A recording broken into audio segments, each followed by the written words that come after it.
Hello dears, welcome to course Asha. हम कर रहे हैं एटॉमिक फिजिक्स। आज है लेक्चर 6 की बारी और एक्सरे हम कर रहे थे। लेक्चर 5 में हमने एग्जॉस्टिवली 2 घंटे एक्सरे पढ़ा और बहुत डिटेल में पढ़ा। कुछ प्रॉब्लम्स भी लगाई थी, ज़्यादा नहीं थी, कुछ ही करी थी, लेकिन एक्सरे की थ्योरी को कंप्लीट किया और उसके रिलेटेड जितने भी अच्छे प्रॉब्लम्स हो सकते थे वो हमने कंप्लीट किए। मोज़ले लॉ पे जाके हमारी एटॉमिक फिजिक्स रुक जाती है, इसके बाद हमारे IIT-JEE के सिलेबस में नहीं है। तो फिलहाल मॉडर्न फिजिक्स में एटॉमिक फिजिक्स हम कर रहे थे लेक्चर 6 एक्सरे। आज है पार्ट 2 एक्सरे का, जहां हम उसके कुछ अच्छे और प्रॉब्लम्स भी करेंगे। शुरू करते हैं अगली प्रॉब्लम को। तो आज 4-5 प्रॉब्लम्स है मेरे पास, बस जो लास्ट लेक्चर में करानी थी उन्हीं प्रॉब्लम्स को कंप्लीट कराने के लिए ये पर्टिकुलर वीडियो है। इसके बाद एक वीडियो एक्सरेज पर या ये कहो कि पूरी एटॉमिक फिजिक्स पे एक और वीडियो आएगा लगभग 2 घंटे के आसपास का, जिसमें एग्जॉस्टिवली पूरी कवरेज करी जाएगी जितने मैक्सिमम नंबर ऑफ क्वेश्चंस या वैरायटी हो सकती है एटॉमिक फिजिक्स पे, जो IIT-JEE के एग्जाम में, मेंस के एग्जाम में और एडवांस के एग्जाम में आ सकते हैं, पूछे जा सकते हैं ऐसे क्वेश्चंस। और स्पेशली मेंस को ध्यान में रखते हुए वीडियो रहेगा जिसमें बहुत सारे प्रॉब्लम्स रहेंगे अगले वीडियो में। फिलहाल 4-5 प्रॉब्लम के बाद हम अपने वीडियो को ओवर कर देंगे। प्रॉब्लम देखते हैं, शुरू करते हैं। इलस्ट्रेशन 4.45, ये हमारी बुकलेट है, हमारी किताबें हैं, इन्हीं से काम चलाते रहते हैं। मतलब ये अपनी अच्छी अच्छी किताबों से बढ़िया बढ़िया क्वेश्चन जो हैं वो सेलेक्ट करके जो एक मटेरियल बनाया हुआ है उसी के क्वेश्चन से देखते रहते हैं। व्हेन 0.50 एंगस्ट्रॉम एक्सरेज, ये लैम्डा दिया हुआ है। स्ट्राइक का मेटल, मेरे हिसाब से पेन को थोड़ा मोटा कर लेना चाहिए क्योंकि इन पेपर्स पे पेन इतना खूबसूरत पतला चलता नहीं है। चलो, strike material, the photo electrons from the K shell are observe to move in a circle of radius 23 millimetres in a magnetic field of इतना, ठीक, 2 × 10⁻² टकला, acting perpendicular direction of emission of photo electrons, मतलब velocity of electron is perpendicular to magnetic field. कोई परेशानी वाली बात नहीं है, ठीक है। What is the binding energy of K shell of electron? अब सुनना, बात यह है कि जब ये फोटोन इलेक्ट्रॉन पे पड़ा के शेल की, तो के शेल का इलेक्ट्रॉन निकला बाहर, ठीक, अंदर के शेल है, यहाँ पे एक इलेक्ट्रॉन घूम रहा था, इस पर एक इलेक्ट्रॉन ई इंसिडेंट आया और ये ई के है। टकराने के बाद ई इंसिडेंट यहाँ गया और टकराने के बाद ई के यहाँ गया। इसकी कुछ वेलोसिटी होगी। अगर मैं अंदर की तरफ कोई मैग्नेटिक फील्ड मान लेता हूँ कि बी वेक्टर काम कर रहा है, तो ये बी वेक्टर में जाते ही सर्कल में घूमने लग जाएगा। अब जिस सर्कल में ये घूम रहा है उस सर्कल की, उस मैग्नेटिक फील्ड की वैल्यू दे रखी है, सर्कल का रेडियस दे रखा है। तो बताना है कि इनकी बाइंडिंग एनर्जी क्या थी भाई के शेल की। कॉमन सेंस है कि हमारे इंसिडेंट इलेक्ट्रॉन ने अगर इसको नॉकआउट कर दिया है तो सारी जो एनर्जी हमारे इंसिडेंट इलेक्ट्रॉन की थी वो चली गई इसको बाहर निकालने में, नॉकआउट करने में। और जो एनर्जी का इस्तेमाल भाई साहब ने किया वही तो, उसी से तो ये बाहर निकला है। हाँ, बिल्कुल सही बात है। लेकिन एक बात ये है कि बाहर निकला तो है, लेकिन अभी अपने निकले वाले इलेक्ट्रॉन के पास कुछ काइनेटिक एनर्जी है। तो यानी कि this was not the total binding energy, binding energy से कम थी। बाइंडिंग एनर्जी के बाद जो अपने इंसिडेंट फोटो इलेक्ट्रॉन की एनर्जी थी वो इसकी काइनेटिक एनर्जी में कन्वर्ट हो गई है। तो चलो देखो कैसे लगाएंगे इसको। आइडिया तो यही है कि कुछ ऐसा ही होगा। और जो एक भ्रम है कि काइनेटिक एनर्जी को, इंसिडेंट इलेक्ट्रॉन की काइनेटिक एनर्जी को बाइंडिंग एनर्जी के बराबर कर देंगे, वो भी एक भ्रम है। खैर, फिलहाल कोई दिक्कत वाली बात नहीं है। उस भ्रम को दूर करते हुए एक छोटा सा आइडिया देखते हैं। क्या वी और बी परपेंडिकुलर थे, तो Q V B is the magnetic force, और क्योंकि क्यू वी बी कभी काइनेटिक एनर्जी चेंज नहीं करता, तो सिर्फ सर्कल में ही चीज़ें घूमती हैं, तो हम कह सकते हैं mv²/r। ये वो सेंट्रीपिटल फोर्स है जो कि मैग्नेटिक फील्ड क्रिएट कर रही है या एक्सर्ट कर रही है इलेक्ट्रॉन पे, जब इलेक्ट्रॉन मैग्नेटिक फील्ड में घुस रहा है। ठीक है ना, ये सेंटर है और ये मैग्नेटिक फील्ड है। ठीक, ये सेंट्रीपिटल एक्सेलरेशन है और ये भाई साहब की वेलोसिटी है। तो v से v को मार डालिए। हमने कहा मार दिया, कोई दिक्कत वाली बात नहीं, मारने में क्या है, अपने को तो मर्डर ही करने। v की वैल्यू क्या बनी, गौर से देखो, वो बनी QB/R/m। बात ये है कि हमारी चर्चा इलेक्ट्रॉन की है, तो ये जो q है दिस विल बिकम e, तो हमारे पास आंसर आएगा EBR/m। ये मेरी वेलोसिटी हो जाएगी। कितना सिंपल है। अब जो हमारे पास फोटो इलेक्ट्रॉन आया है, एक्सरे से निकला हुआ फोटो इलेक्ट्रॉन है, इसकी वैल्यू क्या होगी, k = ½ m × v²। अच्छा लगा। अच्छा, एक चीज़ समझना कि मैंने शायद इलेक्ट्रॉन पढ़ लिया फोटोन को। हाँ देखो, एक छोटी सी बात ये है, माय मिस्टेक, कि जो इलेक्ट्रॉन निकल रहे हैं फोटो एमिशन से निकल रहे हैं, यानी कि फोटोन से निकल रहे हैं। सवाल पढ़ा मैंने फोटोन के लिए, एक्सरे के लिए, और बोल दिया इलेक्ट्रॉन। इलेक्ट्रॉन नहीं है भाई, ये फोटोन से निकल रहे हैं। फोटोन से निकलने का मतलब ये है कि जो फोटोन भाई साहब की एनर्जी है वो एनर्जी दो पार्ट्स में जा रही है। One is being absorb by the electron, electron के शेल में घूम रहा था, फोटोन इसके पास आया, इसने एनर्जी एब्जॉर्ब करी, एनर्जी एब्जॉर्ब करके निकला वी रफ्तार से बाहर और बाहर चक्कर मारने लगा। हमने कहा ठीक है कोई दिक्कत नहीं, मारते रहो। यहाँ पे जो इसकी काइनेटिक एनर्जी है और ये जो इसकी यहाँ पे बाइंडिंग एनर्जी थी, ये दोनों अगर मिला दी जाए तो यही तो फोटोन की एनर्जी के बराबर होना चाहिए। यहाँ से देखो वी निकाल लिया हमने, वी निकाला तो काइनेटिक एनर्जी ऑफ इलेक्ट्रॉन की चर्चा कर ली जाए। काइनेटिक एनर्जी ऑफ इलेक्ट्रॉन क्या निकलेगी, गौर से देखो, half into m into v square का मतलब e square b square r square by m square. M से एम को मार डालिए तो काइनेटिक एनर्जी ऑफ इलेक्ट्रॉन की वैल्यू जो है वो आ जाएगी हाफ, एम से एम को मारना था, e square b square r square divided by m, ये काइनेटिक एनर्जी आ गई। तो आसान है सर, तो 2 मिनट में आ गया इलेक्ट्रॉन के लिए। हाँ देखो सारी चीज़ें कांस्टेंट है, आर की वैल्यू दे रखी है, बी की वैल्यू दे रखी है, एम की वैल्यू दे रखी है, चलो पुट करते हैं और वैल्यू निकालते हैं। 1/2, ई की वैल्यू 1.6 इंटू 10⁻⁻19 कूलम्स, तो इसका स्क्वायर कर दीजिए। मैग्नेटिक फील्ड की वैल्यू दे रखी है 2 इंटू 10⁻² टकला, इसका स्क्वायर। और फिर ये जो आर है ये दे रखा है, देखिए ज़रा 23 है, 2.3 है, 23 mm है, ठीक है 23 mm कर लो इसको। देखो 23 mm यानी 10⁻³ मीटर में कन्वर्ट हो गया, फिर इसको स्क्वायर में कन्वर्ट कर दीजिए। अब divided by M, mass of electron, that is 9.1 into 10⁻31, simple है।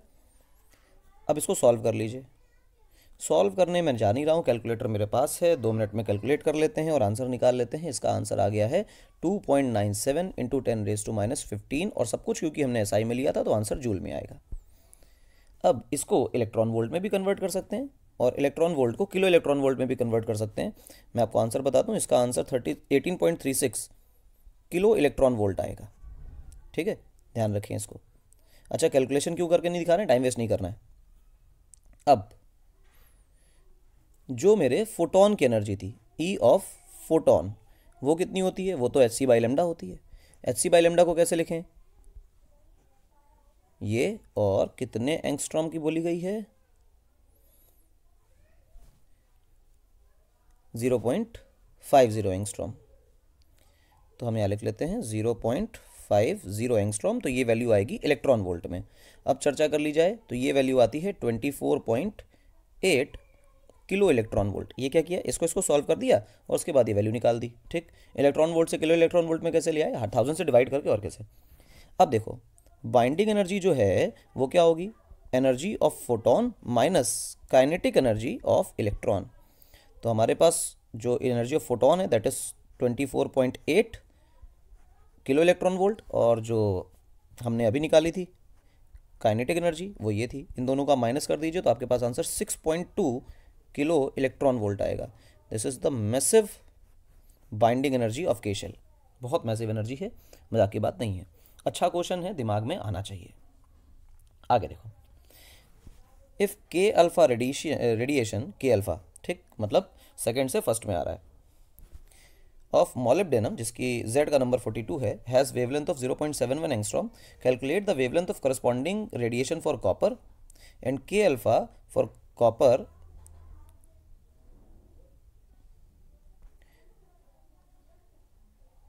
वेवलेंथ निकालनी है, के अल्फा निकालना है, और ये देखो कॉपर के लिए एज्यूमिंग बी बराबर 1, कॉपर का वैल्यू जो है 29 है, जेड की, ये तो सबको पता है, मोलिब्डेनम 42 होता है। खैर कोई बड़ी बात नहीं है, आसान सवाल है। इसको करना हो तो किस तरह कर सकते हैं। अगर किसी को ये बात नहीं पता है कि इस सवाल को कैसे करेंगे, इसका क्या फॉर्मूला है, तो दिमाग में एक बात रखें, हम लोग बहुत ही साधारण तरीके से इस सवाल को कर सकते हैं। पूछ क्या रहा है, पूछ रहा है सिंपल एटॉमिक नंबर और लेमडा के बीच का रिलेशन। ठीक, इनके बीच का संबंध पूछ रहा है। इनके बीच का संबंध तो मुझे नहीं पता, पर मुझे फ्रीक्वेंसी और जेड के बीच का संबंध पता है। और अगर फ्रीक्वेंसी के बीच का संबंध पता है तो भैया हमें बिल्कुल बिल्कुल लेमडा के बीच का भी संबंध पता है। ये कहाँ से पता है, इसको कहते हैं मोज़लेस लॉ। मोज़ले लॉ से हमें पता है। चलो मोज़ले लॉ की चर्चा कर लेते हैं। मोज़ले लॉ क्या कहा करता था, मोज़ले लॉ कहा करता था कि अगर मैं रूट ऑफ वी ले लूँ, वी नहीं न्यू बोलते हैं इसको, सॉरी, रूट ऑफ न्यू ले लूँ, तो ये वैल्यू होगी ए ऑफ जेड माइनस बी, और बी की वैल्यू ये 1 लेने के लिए बोल रहा है, तो कोई दिक्कत वाली बात नहीं है। तो ये वैल्यू बन गई ए ऑफ जेड माइनस 1, कोई दिक्कत नहीं। तो मैं ऐसा कह सकता हूँ कि ए तो कांस्टेंट है, अगर ए कांस्टेंट है तो मैं प्रोपोर्शनैलिटी लगा के देखूँ तो ये ऐसे लिखा जाएगा। अब मैं दो केसेस बनाता हूँ, समझना। इसको स्क्वायर कर दो सबसे पहले तो nu is proportional to z minus one का होल स्क्वायर। अब न्यू की जगह मैं क्या लिख सकता हूँ, c by lambda is proportional to z minus one का होल स्क्वायर। इसी से मुझे मालूम पड़ेगा कि 1 by lambda is proportional to z minus one का होल स्क्वायर। सर c कहाँ गया? अरे c तो कांस्टेंट नंबर है ना, c तो स्पीड ऑफ लाइट है जो हमेशा कांस्टेंट रहेगी, तो उसको नीचे ले जाओ और उसको कांस्टेंट बना के उड़ा दो प्रोपोर्शनैलिटी के लिए। तो z माइनस वन का होल स्क्वायर जो है वो लेमडा के इन्वर्सली प्रोपोर्शनल है। यानी कि अगर मैं ये कहूँ कि lambda for molybdenum is proportional to z of molybdenum minus one का होल स्क्वायर, और lambda for copper is proportional to 1 by z of copper minus one का होल स्क्वायर, दोनों इक्वेशन को डिवाइड कर दीजिए। जब आप दोनों को डिवाइड करेंगे तो आपके पास lambda of copper divided by lambda of molybdenum आ जाएगा, और ये वैल्यू आ जाएगी बेटा उल्टी। देखो ये कॉपर ऊपर है तो z ऑफ मॉलिब्डेनम ऊपर आ जाएगा माइनस वन का whole square divided by z of copper minus one का होल स्क्वायर। मॉलिब्डेनम का एटॉमिक नंबर दिया, वैसे दिया नहीं जाना चाहिए था, अगर आपकी किस्मत अच्छी है तो दिया जाएगा, वरना ये सब आपको याद होना चाहिए, ठीक है। तो लेमडा ऑफ कॉपर क्या निकल आया? लेमडा ऑफ कॉपर निकला lambda of molybdenum into z of molybdenum minus one का whole square divided by z of copper minus one का whole square. That becomes, lambda क्या दिया हुआ है? 0.71 शायद दिया था, आप सवाल को देखो फिर से, 0.71 एंगस्ट्रॉम, ठीक। और z की वैल्यूज अब आपके पास हैं, z की वैल्यू 42 माइनस वन का whole square divided by 29 minus one का होल स्क्वायर। आप इसको सॉल्व करिए, तो सॉल्व करने के बाद आपका जो आंसर आएगा 1.52 एंगस्ट्रॉम। इसके सोल्यूशन में मैं टाइम वेस्ट नहीं कर रहा हूँ, बस आप देखिए इस तरह लग जाएगा। जब ये, अच्छा इस सवाल में ऐसा क्या खास है कि मोजले लॉ ही तो लगाया, कठिन तो नहीं है। हाँ बिल्कुल टफ नहीं है, लेकिन दिमाग में अगर क्लिक कर गया कि मोजले लॉ अप्लाई हो सकता है तब तो ठीक है, वरना बच्चा इसमें कई बार कैरेक्टरिस्टिक और कॉन्टिन्यूस एक्सरे के जो प्रॉपर्टीज़ हैं उस पर ही खो जाता है कि यार के अल्फ़ा तो उस पर डिपेंड करता है, इस पर डिपेंड नहीं करता, वोल्टेज पे डिपेंड नहीं करता है, मटेरियल पे डिपेंड करता है, इस तरह की बातें आ जाती हैं। ये मटेरियल पे जो डिपेंड करने वाली कहानी है उसकी एक्सपेरिमेंटल कोई वेरिफिकेशन जो है वो मोजले साहब ने दिया है, ठीक है। अगले सवाल पे आते हैं, टाइम वेस्ट नहीं करते हैं। क्या कह रहा है वो देखो, बड़े प्यार से ये बात बोल रहा है कि find the constants a and b in Moseley's equation root v equals a of z minus b from the following data. कि जब मॉलिब्डेनम हमारे पास एलिमेंट होता है जिसका एटॉमिक नंबर 42 है, उसमें 71 पिकोमीटर जो अभी 0.71 एंगस्ट्रॉम लिख के आए थे हम, के अल्फा एक्सरे की वेवलेंथ है। कोबाल्ट के अंदर 27 एटॉमिक नंबर होता है और 178.5 पाइकोमीटर, बहुत बड़ी वेवलेंथ हो गई है। बिल्कुल हैवी मेटल है ना ऊपर वाला, तो उसमें एनर्जी ज़्यादा निकलेगी, लॉजिक है, सिंपल सी बात है। अब इसमें क्या निकालना है? ए और बी, यानी दो इक्वेशन दो वेरिएबल, तो दो चीज़ें निकालनी है तो दो इक्वेशन बनानी है, तो मोजले लॉ का इस्तेमाल करना पड़ेगा। देखो क्या, रूट ओवर न्यू, इसकी जो वैल्यू होती है हम सबको पता है कि ए ऑफ z माइनस बी होती है। हम इसको लिख सकते हैं, न्यू को हम लिख सकते हैं c बाई लेमडा, क्योंकि कहानी लेमडा की दी हुई है, तो हम इसको ऐसे लिख सकते हैं कि c बाई लेमडा वन बराबर a of z1 minus b, ठीक है। और इसी के जैसे हम दूसरे एटम के लिए लिख सकते हैं, मॉलिब्डेनम कोबाल्ट दोनों के लिए काम हो रहा है, तो एक को मैं लेमडा वन एक को लेमडा टू बोल रहा हूँ, ए ऑफ z2 माइनस बी। इसमें z1 z2 किसी को भी मान सकते हो, कोई फर्क नहीं पड़ता है, ये 1 और ये 2। अब आपको क्या दिखाई दिया? कुछ नहीं, डिवाइड मार दें, बिल्कुल डिवाइड कर दीजिए, डिवाइड कर दें या माइनस कर दें, कुछ भी कर दें काम चल जाएगा। डिवाइड करने से काम, डिवाइड करेंगे तो ए गायब हो जाएगा और माइनस करेंगे तो बी गायब हो जाएगा। चलो माइनस कर लेते हैं, ठीक। अब 1 और 2 लिख लेते हैं, फ्रॉम 1 एंड 2। 1 एंड 2 से क्या मिला गौर से देखो, तो मैं इधर से रूट सी को कॉमन ले लेता हूँ और मेरे पास बनेगा 1 by root lambda one minus 1 by root lambda 2, ये बना। इसकी वैल्यू हो गई ए ऑफ z1 माइनस z2 के बराबर, जहाँ से बी भी कट जाएंगे माइनस करने पर, काट दिए गए, कोई दिक्कत वाली बात नहीं। यहाँ से मुझे ए को अकेला कर लेना है। ए को कैसे अकेला किया जाए वो देखो, ए की वैल्यू आ गई root over c 1 by root lambda one minus 1 by root lambda 2 और z1 माइनस z2 इधर बाहर आ गया। ये तो सिंपल है। अब स्पीड ऑफ लाइट तुमको पता है, हाँ Z1 Z2 पता है, हाँ लेमडा 1 लेमडा 2 दिए हुए हैं, आप वैल्यूज़ देख लीजिए एक बार, मैं सब्स्टिट्यूट कर रहा हूँ, मुझे याद हो गई हैं। तो पुट द वैल्यूज़।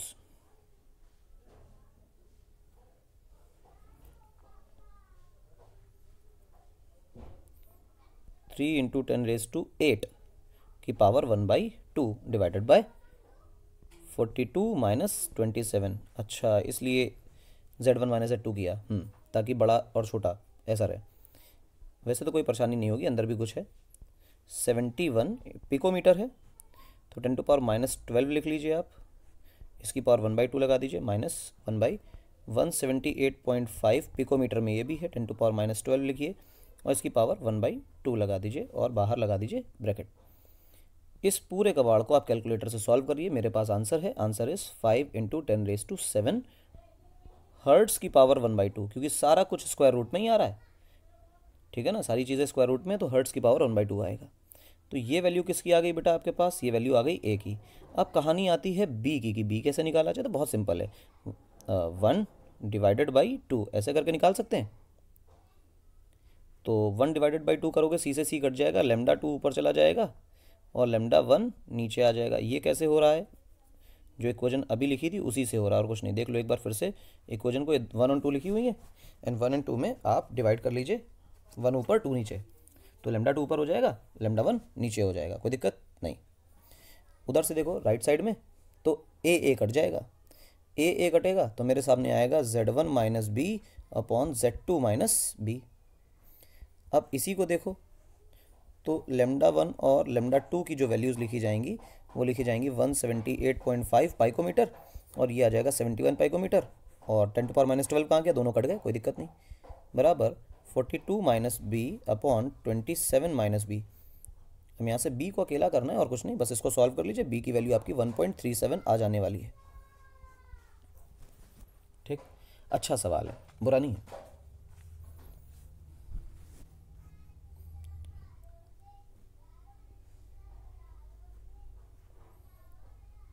आओ देखो अगला सवाल, सुंदर सुशील अच्छा प्यारा टिकाऊ सवाल। अ कोबाल्ट टारगेट Z बराबर 27 एटॉमिक नंबर दे रखा है, इस बम्बार्डेड विथ इलेक्ट्रॉन्स। जरा सा मैं इसको ठीक कर लूँ, हाँ एडजस्ट कर लूँ, जब तक सवाल पढ़ो, देखो मत, रुको मत, सवाल पढ़ते जाओ। पढ़ लिया, देखो, a cobalt target 27Z atomic number is bombarded with electron and the wavelength of its characteristics spectrum is measured। ध्यान रखें, कैरेक्टरिस्टिक होती है जिसमें पीक मिला करते थे, पीक मिलते थे जहाँ पे, वो कैरेक्टरिस्टिक होती थी। A second फेंटर characteristic spectrum is also found because of N impurity of the in the target. मतलब कि जब कोबाल्ट से टकरा रहा है तो कुछ कैरेक्टरिस्टिक मिल रहे हैं, और अगर कोई और कैरेक्टरिस्टिक स्पेक्ट्रम मिल रहा है तो इसका मतलब ये है कि कोबाल्ट के अंदर कोई दूसरी इम्प्योरिटी भी है, दूसरे मेटल एटम भी मौजूद है। हम जानते थे कि जैसे ही एटॉमिक नंबर चेंज करते हो तो जो पीक हैं वो शिफ्ट हो जाते हैं। अच्छा, द वेवलेंथ ऑफ के अल्फा लाइंस आर इतना एंड इतना, ये कोबाल्ट के लिए है और ये इम्प्योरिटी के लिए।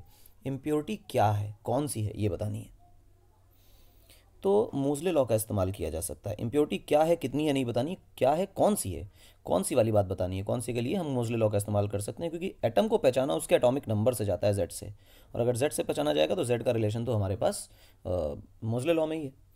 तो मेरे हिसाब से ऐसे लिखा जा सकता है कि C बाई लेमडा का रूट बराबर Z minus a into b, sorry Z minus b into a, ये होता है, ये होता है, ठीक है, ये हो गया भाई। अब क्या करें, कुछ नहीं, कॉपर के लिए लिखो, कॉपर दिया है, कोबाल्ट दिया है, कोबाल्ट के लिए लिखो, और जो अननोन मेटल है उसके लिए लिखो। तो देखो मैं ऐसे करता हूँ कि root over C by lambda due of cobalt बराबर A into Z of cobalt minus b, और दूसरी इक्वेशन बनाता हूँ ऐसे, C by lambda of element X जो मुझे नहीं पता है, A of Z of X element minus b. ठीक है, अब ये दोनों इक्वेशन हैं आपके पास, इसको आप इक्वेशन 1 बोलिए, इसको इक्वेशन 2 बोलिए, और कहिए कि 1 से 2 को डिवाइड कर दिया जाए या 2 से 1 को डिवाइड कर दिया जाए। मैं कहता हूँ 1 डिवाइडेड बाय 2। तो ऐसा करने पे आपको दिखाई देगा सी से सी कट जाएंगे तो लेमडा एक्स ऊपर चला जाएगा और लेमडा कोबाल्ट नीचे आ जाएगा, रहेगा सब अंडर रूट में ही। ए से ए कैंसिल हो जाएगा, Z of cobalt minus b upon Z of X minus b रह गया। अब एक बात, सवाल के अंदर जो b की वैल्यू है वो 1 है। b की वैल्यू 1 कैसे है? सवाल के अंदर k अल्फा लाइनों के बारे में पूछा गया है। If we are asked for k alpha lines, इनके लिए b की वैल्यू 1 होती है। तो अगर b की वैल्यू 1 है तो इसको शूट कर दीजिए 1 पे, इसको भी शूट कर दीजिए 1 पे, तो एक वेरिएबल तो चला गया, कोई दिक्कत वाली बात नहीं। अब क्या करें? तो z minus 1, Z X minus 1 बराबर Z of cobalt minus 1 into root over lambda of cobalt by lambda of X. अच्छा, क्या किया जाए? देखो, z ऑफ x माइनस 1 बराबर कोबाल्ट का एटॉमिक नंबर दिया हुआ है शायद 27 माइनस 1 डिवाइडेड बाय वेवलेंस कितनी दे रखी हैं 178.9 डिवाइडेड बाय 143.5। आप इसको सॉल्व करिए तो zx की वैल्यू जो है वो आ जाएगी 26 इंटू 178.9 डिवाइडेड बाई 143.5 प्लस 1, ये आ गया। जो भी वैल्यू बनी इस वैल्यू को सॉल्व करिए, z की वैल्यू निकालिए। z की वैल्यू जो है वो आ जाती है 30, और 30 आते ही दिमाग में आता है कि ये तो कॉपर है, कॉपर नहीं, निकल कॉपर जिंक है। कॉपर तो 29 होता है, 30 का मतलब ये हमारा एलिमेंट जिंक है। तो जिंक पहचान लिया। ये सवाल इसलिए इंपॉर्टेंट था कि ऐसा सवाल जेईई मेंस में कई बार आया है, या फिर ये कह लो कि पुराने समय में कई बार आया है इस तरह का सवाल। खत्म।